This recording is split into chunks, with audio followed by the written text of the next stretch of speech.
aku disangoni matur nuwun. Ndane kan sangoni. Yo njaluk. Oh. Lah nek bapakmu jenenge sapa?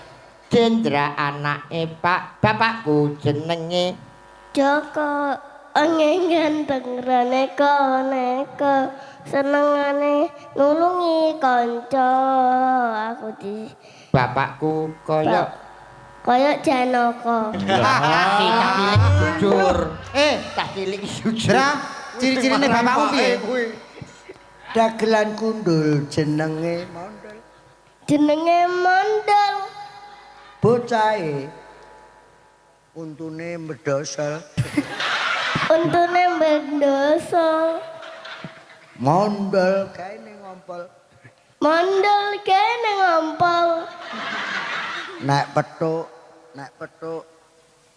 Nek petuk. Nek petuk